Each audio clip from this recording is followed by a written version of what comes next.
నమస్తే, welcome to Vishnu talks. నేను విష్ణు, ప్రస్తుతంతో పాటు సర్టిఫైడ్ ఫైనాన్షియల్ ప్లానర్ మాధవిరెడ్డి గారు ఉన్నారు. వారితో మాట్లాడదాం.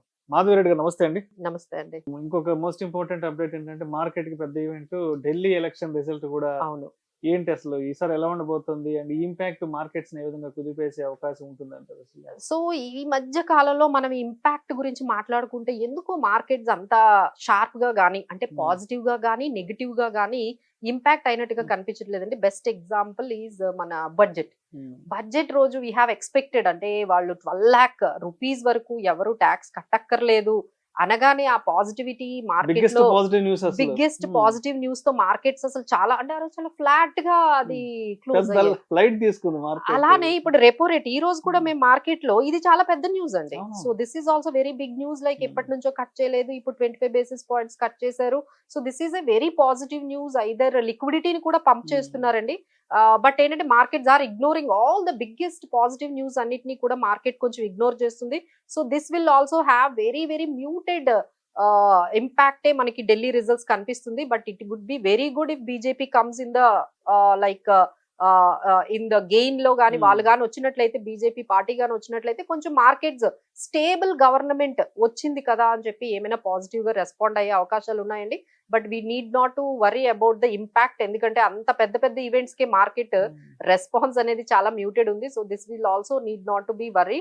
But what we need to worry right now is our rupee decline అండి.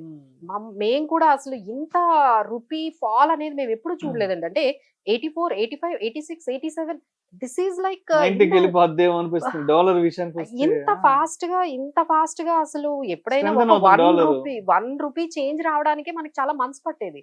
ఇప్పుడు అసలు ఫ్యూ వీక్స్ లోనే మనకి 1 రూపీ అనేది ఇలా డాలర్ స్ట్రెంథనింగ్ అయ్యి మన రూపీ అనేది ఇంత స్టీప్ ఫాల్ అండి. It's almost now if we see it is all like 87.59 87.59 మనకి అంటే ఎగెనిస్ట్ డాలర్ మన రూపీ ట్రేడ్ అవుతుంది అంటే it is very very worrisome అండి. దానికి తగ్గట్టుగా ఆర్బీఐ అయితే డాలర్స్ ని సెల్ చేస్తుంది.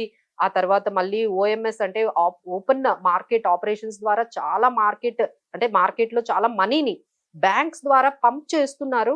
అయినా సరే ఈ ఫాల్ అనేది ఆగట్లేదండి. That could be the reason because of Trump impact and it is increasing dollar demand. FIIs selling also is not stopping at all. So దాని వల్ల కూడా మనకి ఈ రూపీ ఫాల్ అనేది కనిపిస్తుంది. అండ్ వన్ మోర్ మన జీడిపి గ్రోత్ కూడా కొంచెం స్లో అవ్వడము, ఈ కన్సర్న్స్ వల్ల కూడా కొంచెం మన వీక్ రూపీ అంటే మిగతా అన్ని కంట్రీస్ కి ఎగెనిస్ట్ డాలర్ అయితే వీకనింగ్ అయితే కనిపిస్తుందండి. అన్ని కరెన్సీస్ ఎగెనిస్ట్ డాలర్ వీక్ అవుతుంది, మనది కూడా వీక్ అవుతుంది. But this is very వరీసమ్ for the economy. ఈ ఇంపాక్ట్ అయితే మాత్రం మార్కెట్ లో ఇంకా పడిపోతే మనకి ఇంకా కూడా డాలర్ కి ఎగెనిస్ట్ గా రూపీ ఇంకా ఫాల్ అయితే కొంచెం నెగిటివ్ ఇంపాక్ట్ అయితే కనిపిస్తుందండి. అండ్ Q3 రిజల్ట్స్ ఇంపాక్ట్ ఏంటి అసలు, ఎలా ఉన్నాయి Q3 రిజల్ట్స్? సో Q3 లో అయితే ఈ చెప్పినట్లు మనకి మిక్స్డ్ గా కనిపిస్తున్నాయండి. అంటే like example ITC has given very disappointing results అయితే ఇచ్చింది. కాకపోతే అరబిందో ఫార్మా కానీ, ఎన్సీసీ, ఎన్ఎండిసి ఇలాంటివి కొన్ని మంచి రిజల్ట్స్ కనిపించాయి. అలానే ఎస్బీఐ అయితే కొంచెం ఫ్లాట్ గా మనకి కొంచెం బెటర్ దాన్ ఎక్స్పెక్టెడ్ లాగా. భారతీ ఎయిర్టెల్ కూడా కొంచెం ఇన్ లైన్ ఎస్టిమేషన్స్ అంటే కొన్ని ఫ్లాట్ గా ఎస్టిమేషన్స్ ఉన్నాయి, అబౌవ్ ఎస్టిమేషన్స్ లో ఉన్నవైతే కొన్ని ఉన్నాయి. కొన్ని అంటే మనం అన్ఎక్స్పెక్టెడ్ గా కొన్ని కంపెనీస్ నుంచి చాలా disappointed Q3 earnings like ITC నుంచి వచ్చాయండి. సో దట్ ఈస్ సిగ్నలింగ్ ఎప్పుడైతే ఎఫ్ఎంసీజీ కంపెనీస్ కొంచెం మనకి నెగటివ్ రిజల్ట్స్ పోస్ట్ చేస్తాయి, that means we're slowing down, our consumption cycle ఈ స్లోయింగ్ డౌన్.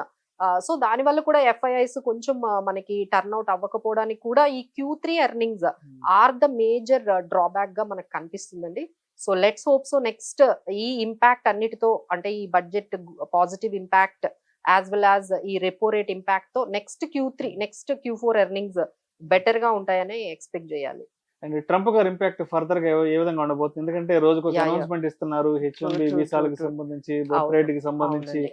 అండ్ నిన్న అంటే అక్రమంగా వలస వెళ్ళిన వాళ్ళందరినీ కూడా స్పెషల్ ఫ్లైట్ వేసి అందరిని వెనక్కి రిటర్న్ పంపించేశారు. ఏంటి ఆయన ప్లాన్ ఆఫ్ యాక్షన్స్ తో మార్కెట్ కి మరి ఎటువంటి ఇంపాక్ట్ ఉండే అవకాశం ఉందంటారు? మనకే కదండి, all over world is getting impacted in one way or another way. ఆయన వస్తూనే అసలు ఏదో హడావిడిగా ఇక అసలు అంటే దెర్ ఈజ్ నో టుమారో అన్నట్టుగా అసలు ఈ రోజే అయిపోవాలి అన్నట్టుగా అసలు ఎవరితో సంప్రదింపులు లేకుండా వాళ్ళకి ఏం ఇంపాక్ట్ అవుతుందో ఫస్ట్ మనకి ఏంటంటే ఈ ట్రేడ్ వార్ బిట్వీన్ ఈ చైనా అండ్ యుఎస్ ఏదైతే ట్రేడ్ వార్ స్టార్ట్ అయిందో అది గ్లోబల్ ఎకానమీకి మంచిది కాదండి. ఎందుకంటే that will increase prices of all domestic, అంటే మనకున్న ఏవైతే గూడ్స్ అండ్ సర్వీసెస్ ప్రైజెస్ ఉన్నాయో అవన్నీ ఒక్కసారిగా ఇన్ఫ్లేషన్ పెరుగుతుంది కదండి. So again the entire globe because of Trump might face the increase in the prices of the goods and inflation మళ్ళీ పెరగడం స్టార్ట్ అవుతుంది. యుఎస్ లో కూడా ఇంకా పెరుగుతుందండి ఇన్ఫ్లేషన్. వాళ్ళకి ఆయనకు అర్థం కావట్లేదు. లైక్ ఆ దానికి ఏం చేస్తున్నారు, ట్యాక్సెస్ కట్ చేస్తారట. అందరిని విసిరి కొడుతున్నాడు అసలు. సో ఈ అందరినీ కూడా బయటికి పంపించేయడం అంటే ఈస్ వెరీ క్లియర్. మన స్టేక్ ఏంటంటే ఓన్లీ ఎవరికైతే స్కిల్ ఉందో, ఎవరికైతే వాళ్ళ ఎకానమీకి యూజ్ అవుతున్నారో, మాకు ఎవరికైతే పనికొస్తారో వాళ్ళని ఉంచుకుంటాము, మాకు పనికిరాని వాళ్ళని మీ ఇంటికి తీసుకెళ్ళిపోండి అన్నట్టుగా ప్రతి కంట్రీ కండి. Not only in India, he is sending all the illegal immigrants అనే పేరు పెట్టుకొని. ఇక్కడ అంటే ఆయన వైఖరి ఏంటంటే ప్రభుత్వం నుంచి ఎవరికైతే బెనిఫిట్స్ వస్తున్నాయో, ఎవరైతే బెనిఫిట్స్ అందాలో అవి నిజమైన వాళ్ళకే అందాలి. ఈ బెనిఫిట్స్ మన ప్రభుత్వం వాళ్ళకి ఎకానమీకి యూజ్ ఉందా లేదా, అవి నిజమైన వాళ్ళకి అందుతున్నాయా లేదా, లేదంటే అక్రమంగా వచ్చిన వాళ్ళ వల్ల నిజంగా అందుకునే వాళ్ళు ఇంపాక్ట్ అవుతున్నారు. ఎందుకంటే అంటే వాళ్ళ డొమెస్టిక్ అంటే వాళ్ళ ఎకానమీలో ఉన్న వాళ్ళందరికీ కూడా ఎవరైతే అన్స్కిల్డ్ వర్కర్స్ ఉన్నారో, మా వాళ్ళే ఉన్నారు కదా, మేము వాళ్ళతో వర్క్ చేయించుకుంటాం కదా, మీరందరూ ఎందుకు, మాకు స్కిల్ కావాలి, ఆ స్కిల్డ్ వర్కర్స్ ని మేము తెచ్చుకున్నాము, అన్స్కిల్డ్ వర్కర్స్ కి మా వాళ్ళు ఉన్నారు కదా అమెరికన్స్, వాళ్ళకి మేము జాబ్స్ ఇచ్చుకుంటాము, సో యూ క్యాన్ లీవ్ అని చెప్పి ఆయన చాలా క్లియర్ గా అయితే, అంటే మన గవర్నమెంట్ లెక్కల ప్రకారము మొన్న వచ్చిన వాళ్ళు ఒక 120 అట్లా వచ్చారు కానీ, బట్ దేర్ ఆర్ అబౌట్ ఇది స్టార్టింగ్ అండి, ఇది స్టార్టింగ్. సో దే ఆర్ అంటే ఒక్కొక్కరు ఒక్కొక్క ఫిగర్ చెప్తున్నారు. గవర్నమెంట్ ఫిగర్ ప్రకారం ఒక 20,000 అయితే రెడీగా ఉన్నారు రావడానికి.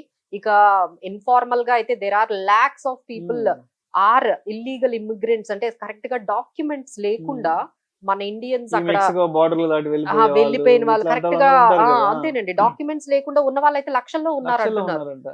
సో వాళ్ళందరినీ ఏరి వీళ్ళు కొంచెం తీసుకొస్తున్నారండి. బెటర్ ఏంటంటే మనం వాళ్ళు పంపించే కన్నా మనమే అసలు వచ్చేస్తే బెటర్. ఎందుకంటే the way they are sending is really traumatic. అసలు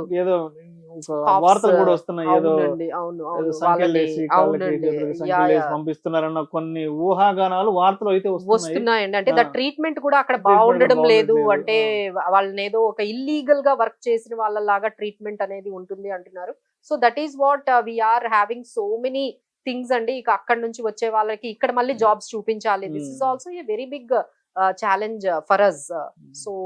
సో మెనీ థింగ్స్ అండి. ట్రంప్ ఇంపాక్ట్ వల్ల అయితే ఇన్ఫ్లేషన్ అయితే ఖచ్చితంగా గ్లోబల్ ఇన్ఫ్లేషన్ అయితే పెరిగే అవకాశాలు అయితే మనకి కనిపిస్తున్నాయండి. సో దానివల్ల కూడా మన స్టాక్ మార్కెట్స్ కొంచెం డౌన్ అవ్వడము, అలానే దీని వల్ల ఈ గోల్డ్ పెరగడం అనేది కనిపిస్తుంది.